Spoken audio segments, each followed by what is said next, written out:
What is good, YouTube? Thank you guys for tuning in to another review. This is not your average sneakerhead, Tony Ramsey. Today we're taking a look at two recent Jordan releases that I'm on the fence about, and that will be the Air Jordan 13 Lucky Green and the Air Jordan 14 Hyper Royal.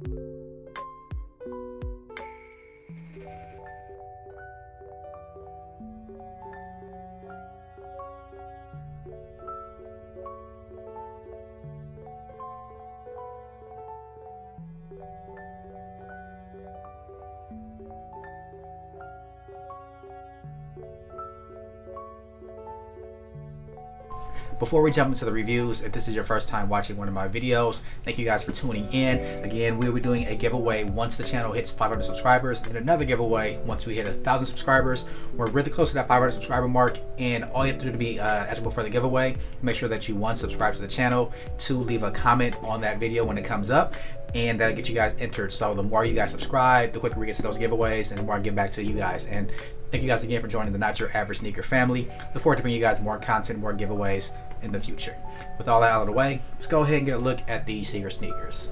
First, we'll take a look at the Air Jordan 14 Hyper Royal, as this one did release a couple of weeks ago. I was able to pick this one up from my local, I think I got these from Foot Locker. I wasn't too excited about these when I saw them, but I was able to get on the reservation on the Flex app, so I figured why not just go ahead and pick these up, get a look at them and see what I think about them in hand. If I didn't like them, I can always sell them, but I've actually kept them for a couple of weeks now because there's some aspects about this sneaker that I do like. Let's go ahead and jump into those details. Now, the Air Jordan 14 is probably one of the last of the Tinker Hatfield Jordan silhouettes that people actually enjoyed, and this is actually one of the last ones that Jordan played in when he played for the Bulls before he retired and then unretired and played for the Wizards. So looking at some of the details about this one, you do have primarily a leather upper with some ventilation holes here on both the lateral and the medial side. Pretty decent quality leather. It's not the softest quality leather, but it's not bad. Black Jumpman there on the toe box. And you do have some really nice hits of Hyper Royal all along the lateral and the medial side of the sneaker. I see that there. Carbon fiber plate on the bottom with a blue Hyper Royal Jumpman, perforated tongue, Jumpman logo there, or Jordan logo there on the tongue, the number 14 behind the tongue there, and on the bottom you do have the number 14 there as well.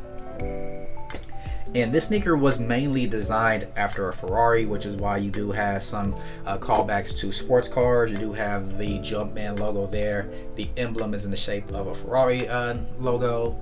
On the back, you do have what looks like tire treads. We have the 23 and the black Jumpman there. Then you also have what looks like brake lights there in the back of the shoe down here at the bottom. These two black parts right there, those are set to mimic brake lights. So it did have some pretty good inspiration for a sports car. 14s are not my favorite Jordan model, but they're not my least favorite as well. I do like 14s, and I actually really do like this colorway a lot, but not sure if this one I'm going to be keeping around. Before we get into more of those details, let's look at the Air Jordan 13 Lucky Greens, which recently released. I believe these released on Saturday, September 26th. Another one I was able to pick up from my local Foot Locker via the reservation system. And these, the leather on these, actually, it is pretty tumbled. A little bit softer than the leather on the 14s. And this, a lot of people didn't like this silhouette, or didn't like this release, I should say, because they thought that it mimicked the Air Jordan 13 Ray Allen PE that released a few years back. But I don't see it, because this does have a lot more black hits to it, and this green is a completely different color. Of course, this is going to be a Celtic themed sneaker because that was one of the Bulls' rivals when Jordan was playing. But some more details. You do have your green was like a suede like material at the bottom. Down here you have your black pods. This one was set to mimic, I believe it was a cat, so you have a little bit of a paw there.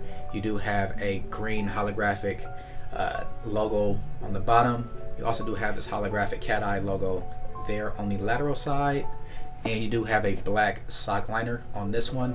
Green Jumpman on the tongue. The tongue is also tumbled, and you do have the black Jordan tag right there with the Jordan writing in green, and also the number 13 behind that tag right there.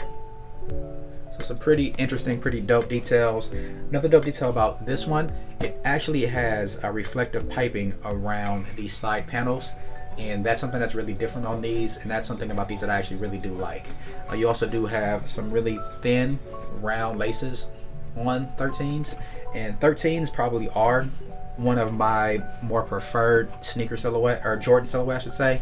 My favorite Jordan silhouettes are the Jordan 1s, Jordan 5s, Jordan 6s, then 3s, 4s, and maybe 7s, 13s, 11s. Those are pretty much right there in the mix depending on the colorway. So these aren't bad, but just another one I'm not 100% sold on keeping. Now, these actually got pushed back a few times. I believe they're supposed to release in early summer, then it got pushed back to the 4th of July, then they finally released at the end of September. So I think a lot of the hype or the buzz about this sneaker kind of faded over that time.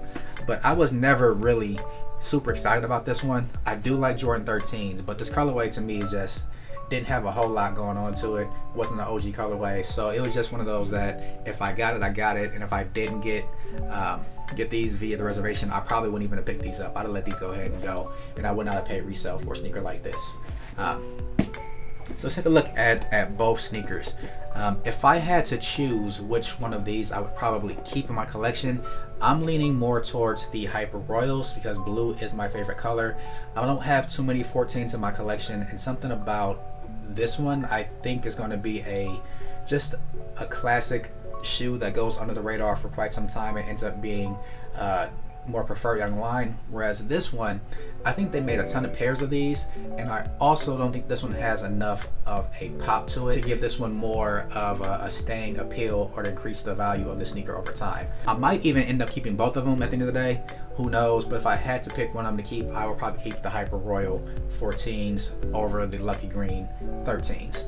And let me know down below in the comment section what you guys think. Which ones would you guys pick if you guys had to choose out of these two sneakers? Which one would you probably keep in your collection? You can also take a look at the boxes. Now these do come in the OG style boxes, so you do have the silver Jordan box with the red Jumpman in the middle in the circle. No Jordan branding anywhere else. No branding anywhere else on the box at all. And the label reads, for this one, this is the Air Jordan 14. Colorway is white, black Hyper Royal. I got these in an 8.5, my true size. I always go true to size in my 13s and 14s. You guys can see the label right there. And for the Air Jordan 13s, same box, same details, silver box, red Jumpman on top. And then you do have the official colorway of this one is white, lucky green, and black. And I also got these in an 8.5, and they both retail for $190. Now, resale on these is both pretty much hovering right around retail. Lucky Greens are going right around $200 for resale right now, and the Hyper Royals may be going a little bit more, maybe around $210 to $220 depending on your size. Which makes me believe that this might be a sneaker that ends up having more value over time because these have been out for a couple weeks now, and for them to already be going a little bit over retail, especially in 2020 when everything sells out and everything gets quick flipped for the low nowadays, and for these to already have a little bit of value bodes well for the long-term value of this sneaker. Whereas the Lucky Green 13s aren't the most hype sneaker, so I think that these are probably to be somewhere around retail for the next year or so. So if you did want to grab either one of these sneakers, you shouldn't have a problem picking up either one.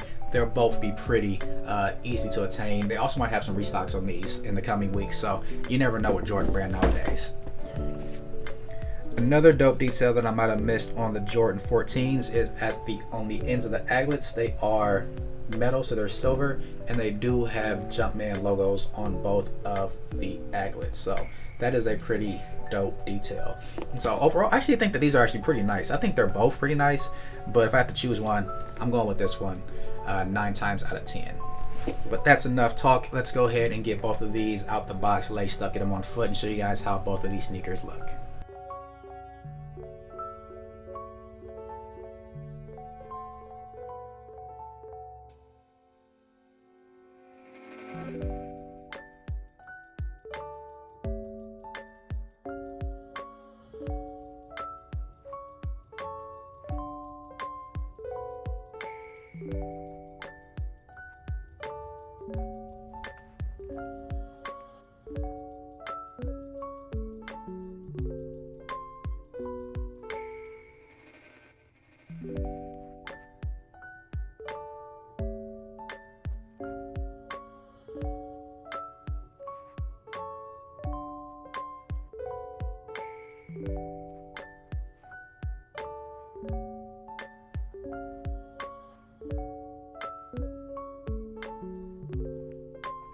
Well, that's going to do it for my review of the Air Jordan 13 Look Green and the Air Jordan 14 Hyper Royal.